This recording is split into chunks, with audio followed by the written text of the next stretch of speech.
그렇다면 우리가 어떻게 해야 신랑 되신 예수님을 드러내는 그런 사랑의 삶을 지속할 수 있을까? 그와 관련해서 우리는 재림의 지연에 대한 세 번째 비유를 살펴볼 필요가 있습니다. 우리가 세 번째 비유는 우리가 잘 알고 있는 달란트 비유입니다. 달란트 비유는 내용이 이런 거예요. 어떤 주인이 타국으로 갈 때 그 종들에게 불러서 자기 소유를 맡깁니다. 각각 그 재능대로 금 5달란트, 금 2달란트, 금 1달란트를 주고 떠납니다.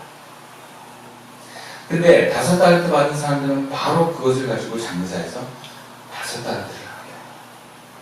2달란트 받은 사람들 그와 같이 해서 2달란트를 또 남겼습니다. 그런데 1달란트 받은 사람은 그것을 땅에 묻었다가 주인이 오는 후에 그걸 내렸습니다. 근데 주인이 이렇게 돌아왔어요. 결사합니다. 5달란트 받은 사람이 5달란트를 더 가지고 와서 주인에게 이르니까 주인이 그를 칭찬합니다. 야, 참 잘했다. 그리고 내가 더 많은 것을 너한테 맡기고 잔치에 참여하지. 세 번, 이 오늘 본문의 그 두 비유의 공통점은 잔치가 중심이었다. 잔치에 참여하는. 2달란트 받을 끝나도 2달란트를 더 가지고 와서 주인에게 이르니까 주인도 동일한 내용으로 그를 칭찬합니다. 잘했다, 잘하고 좋습니다. 그러니까 5달란트 더 받았다고 더 칭찬하고 2달란트 했다고 덜 칭찬하고 똑같이 칭찬을 해요. 근데 문제는 1달란트 받은 사람이었어요. 그는 실패할까봐 두려워서 아무 일도 하지 않았습니다. 그리고 1달란트를 그대로 가지고 와서 주인께 돌려드려요. 그러면서 주인을 수전도 같이 여겨요. 구두쇠 같이 여기면서 이유를 둘러댑니다. 그러니까 주인이 화를 내요. 네가 나를 그렇게 수전으로 여겼으면 돈을 은행에 맡겨서 이자를 남겨야 된다는 거야.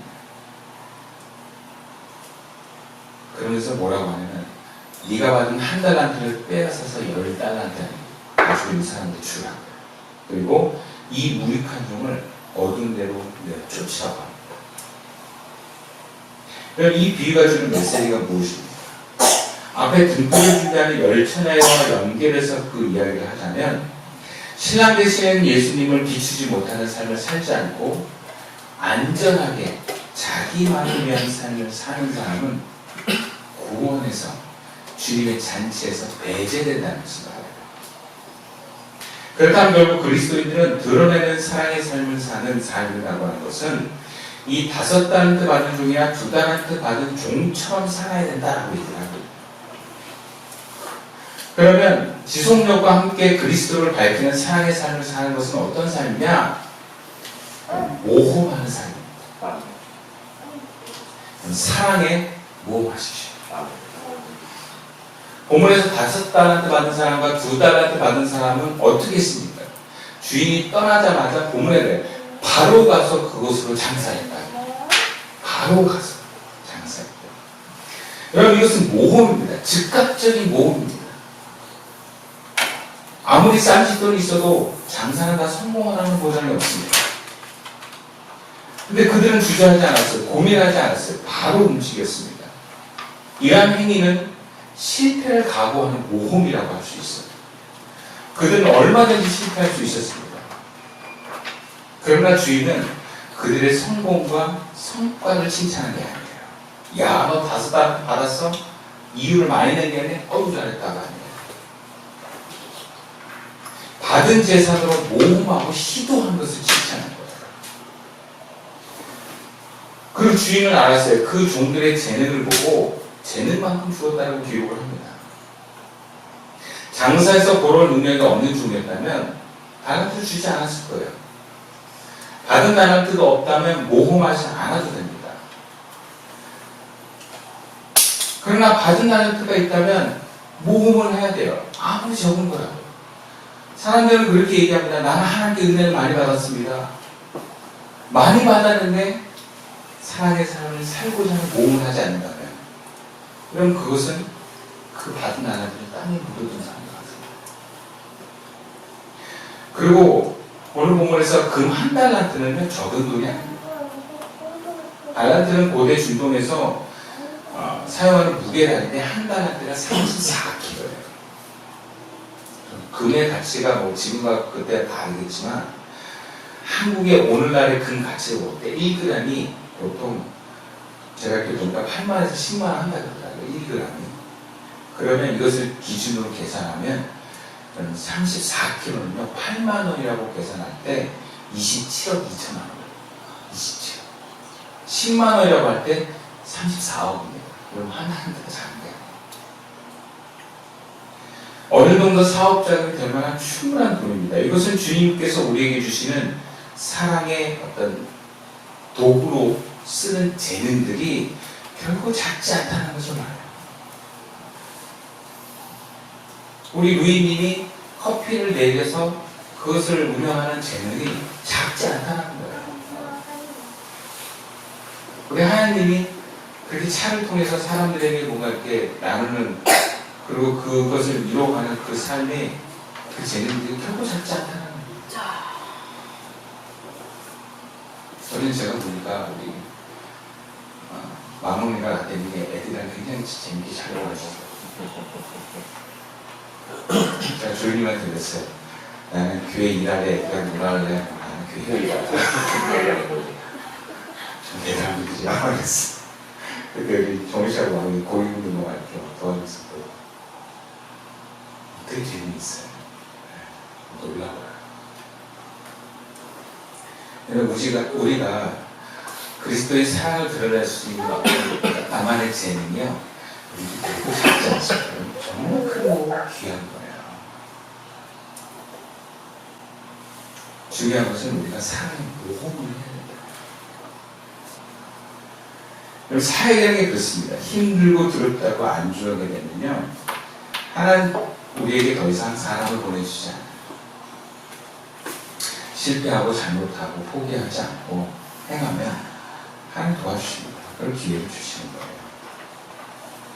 과거에 교회에서 상처받았던 사람들이 더 이상 교회에 나가지 않거나 다른 사람을 도와줬는데 상처받았던 사람이 더 이상 도움 주기를 포기하면 등불의 불은 꺼집니다. 언제나 하는 거죠. 저는 그런 얘기 많이 들었어요. 제가 다른 사람들을 많이 도와줬는데 저만 상처받더라고요. 더 이상 안 도와주려고요. 그런 사람 되게 많아요. 목사도요. 내가 교회도 열심히 가르쳐 왔더니 하나도 안 배우고 답답하더라고. 큰게 나타나고 막 그렇게 답답하더라고. 그래서 교회도 기대 안 하고 더 이상 안 가르치기로 했어. 그냥 예배 드리고 그랬지. 그리고 은퇴하고 그럼 됐지 뭐. 목사님도 그렇게 바뀌어요. 내가 실패하고 상처받았어도요, 예수님 드러내기를 포기하지 않는 것이 중요합니다. 무슨 모험이에요. 또 상처받을 수 있다는 가능성을 열어두고 행동한 것이기 때문에 모험입니다. 하나님은 그런데 수전도가 아니십니다. 우리가 당신의 뜻에 순종해서 사랑의 삶을 실천했다가 설령 실패하고 성과가 없어도요, 하나님 우리를 비난하지 않습니다. 하나님 우리에게 세상 사람들처럼 성과를 요구하시는 분이 아니에요. 이는 세상과 내가 나에게 요구되는 것입니다. 하나님 우리에게 성과를 요구하지 않고 우리가 포기하지 않고 사랑했는가를 보시는 거예요. 만약 제가 성공과 실패를 하나님께서 원하신다고 여기고 실패와 어떤 아픔의 상처로 주님을 따르는 길을 포기했다면 적어도 제 삶을 편안했는지 모르겠지만 주님이 저에게 임하시는 이 잔치는 누리지 못했을 것입니다. 여러분 이 영적 잔치는요 정말 감격스러운 하나님의 축복입니다. 그걸 누려본 사람은 알아요. 저는 그 하나님이 임재 가운데 누리는 잔치를 젤령학교에서도 누려봤고 강북제일교에서도 누려봤고 동유럽교에서도 누려봤어요. 여러분 이러한 하나님의 임재가 있는 축복의 삶을 이어가기 위해서는요 끊임없이 모험하셔야 됩니다. 포기하지 마십시오. 사랑의 삶을 모험하십시오. 두 번째로 지속력과 함께 그리스도를 밝히는 사랑의 삶을 살려면 내 때와 방법을 내려놓고 주님을 신뢰하는 것입니다. 12절 말씀에 이렇게 기록합니다. 대답하였는데 진실로 너에게 이르노니 내가 너희를 알지 못하노라 하더라. 본문에서 기름을 많이 준비하지 못한 신부 친구들은요, 자기가 생각했던 때 신랑이 이 정도면 오지, 이 정도면 충분해 라고 했을 거예요. 5명의 친구들이 신랑이 그렇게 늦게 오겠어? 이 정도면 충분해. 자기 때가 있어요. 요 안에 놓을 것이다. 그만큼 준비한 거예요. 근데 나머지 5명, 슬기롭다고 해 5명은요, 밤새 안 올 수도 있고, 아침이 돼서 올 수도 있으니까, 밤새 정도의 기름을 최대한 넣는 것까지 준비한 거예요. 그러니까 자기 생각을 내려놓는 거예요. 언제 올지 몰라요. 당장 올지, 밤을 꼴딱 새고 올지. 모든 가능성을 열어두고, 최선의 준비를 하는 거예요. 그럼 이 내용을 보면 솔직히 무섭습니다. 왜 무섭냐? 아니, 기름을 아예 준비하지 않은 것도 아니고, 이 정도 준비했는데 뭐가 크게 잘못했다고 혼내주고, 못 만나주고. 하나님 너무 하신 거 아니야? 근데 여러분, 이게 뭡니까? 내 생각대로 행동하고, 내 멋대로 기대하고 실망하는 것이, 여러분, 주님의 임재로부터 끊어질 수 있다는 걸 얘기하는 거예요. 아마 여기 기름을 준비하지 못한 처녀들은, 충분히 준비하지 못한 친구들은 설마 우리가 잔치에 못 들어갈 거라 생각 못했을 거예요.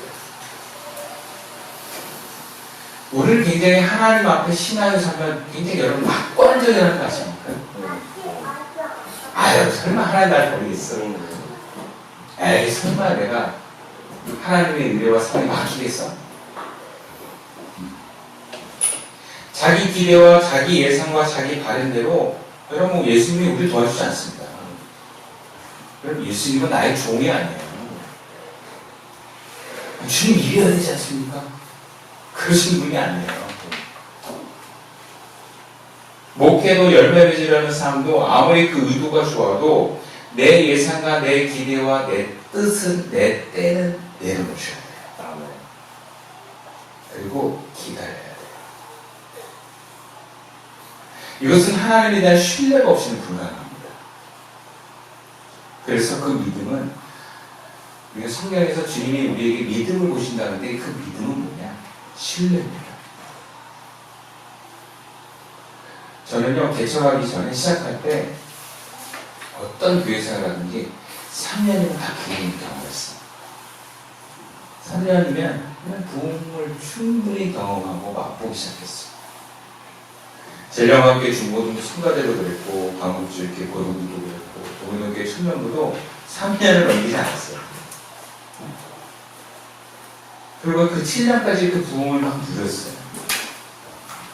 그래서 개척할 때 제가 자연스럽게 이렇게 얘기했어요. 3년이면 난 차지 않습니다. 그랬어요. 3년.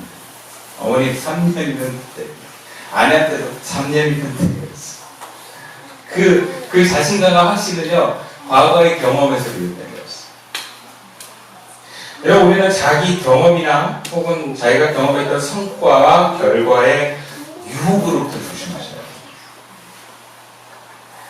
앞날이 반드시 지나온 삶과 동일하다고 여기시면 안 됩니다. 어쩌면 예수님의 뜻은 언제 이루어질지 모른다고 생각하셔야 돼요. 내 문제가 하나님 1년이면 해결돼야 됩니다. 이런 건 없어요. 언제 해결될지 몰라요. 왜냐하면 주님의 일하심이라고 하는 것은 얼마든지 더 뛰어올 수 있습니다. 내 생각이 옳다고 하는 것이 얼마나 예수님과 다른 생각인지 여러분 아셔야 됩니다. 겸손하다는 건 뭐냐? 나를 내려놓는 거야. 그리고 오늘을 살아가는 것입니다. 우리가 지속적으로 실망하지 않고 사랑하는 삶을 살려면 겸손하셔야 돼요. 그리고 내 뜻과 내 기대와 모든 것을 주님께 맡겨야 됩니다. 힘들어도 보람이 없어도 정말 죽을 것 같아도요, 주님 때를 기다리셔야 돼요. 내 마음대로 주님의 사역을 막 계획하는 것은 굉장히 조심하셔야 돼요. 기다림도 내 뜻을 기다리는 것이 아니라 주님의 뜻을 듣고 순종하는 것이죠. 그래서 사랑의 삶을 지속하려면 성취되면 안 되는 것 같아요. 그리고 때론 실패할 수도 있고 사람들이 알아주지 않을 수도 있어요. 아내와 자식을 포함해서 이웃에게 조건 없는 사랑의 삶을 살았지만 오히려 비난만 받을 수도 있습니다. 정말 잘해주고 영원합니다.